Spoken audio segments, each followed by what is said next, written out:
κρίση, μετά η πανδημία που ταλαιπώρησε ψυχήτε και σώματι τους ανθρώπους και τώρα έχουμε αυτό το θλιβερό γεγονός να ζούμε έναν πόλεμο τόσο κοντά μέσα στην Ευρώπη, τον πόλεμο στην Ουκρανία και την αδικία αυτή που συντελείται σε ένα κράτος ευρωπαϊκό, ένα κράτος ανεξάρτητο με την εισβολή κάποιου ο οποίος θέλει να περάσει τα δικά του μηνύματα και με τη βία και με τα όπλα και λένε πολλοί ότι όπου υπάρχει πόλεμος δεν υπάρχει διπλωματία. Δυστυχώς όλα αυτά μαρτυρούν το πρόβλημα που έχει η σημερινή κοινωνία μας. Δεν υπάρχει ενότητα μεταξύ μας, δεν υπάρχει ειρήνη, λείπει η ειρήνη και όπου δεν υπάρχει ειρήνη, δεν υπάρχει και ο Χριστός, αφού ο Χριστός είναι η ειρήνη.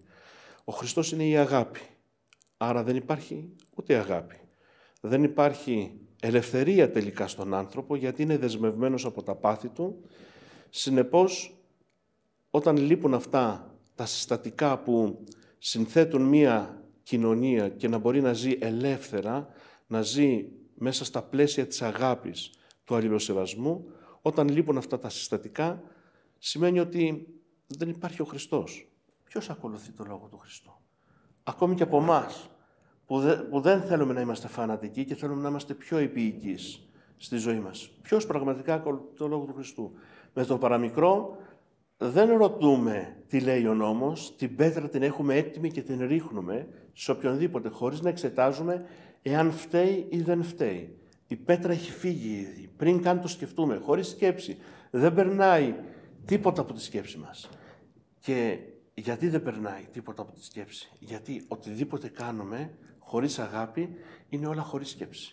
Γιατί όταν υπάρχει αγάπη μέσα στην καρδιά μας, τότε υπάρχει η επικοινωνία της σκέψης, του νου, του μυαλού μας με την καρδιά. Περνάει μέσα από εκεί, γλυκαίνεται κάθε σκέψη, κάθε κίνηση, κάθε ενέργεια και φεύγει προς τον άνθρωπο κάτι το γλυκό, κάτι το όμορφο, κάτι το ωραίο, κάτι το μυρωδάτο, το οποίο ομορφαίνει τη σχέση μεταξύ των ανθρώπων. Η Ουκρανία αυτή τη στιγμή μας δείχνει στον μέγιστο βαθμό το πού μπορεί να φτάσει ο υπερφύαλος εγωισμός ενός θλιβερού προσώπου, ο οποίος θέλει να λέγεται ηγέτης και πώς με τη δύναμη των όπλων θέλει να επιβληθεί σε κάποιους ανθρώπους άλλους και να περάσει τα δικά του πιστεύω και τα δικά του μυθεύματα και ό,τι έχει οργανώσει στο μυαλό του.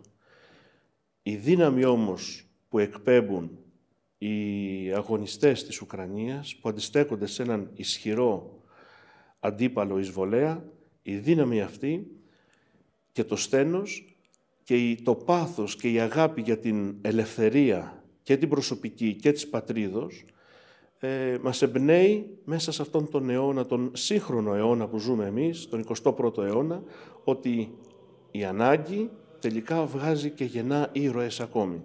Άρα δεν έχει χαθεί η ελπίδα. Όσο εμείς οι άνθρωποι παλεύουμε να την κρύψουμε επιμελώς, η ελπίδα πάντα υπάρχει, γιατί η ελπίδα μας είναι ο Χριστός.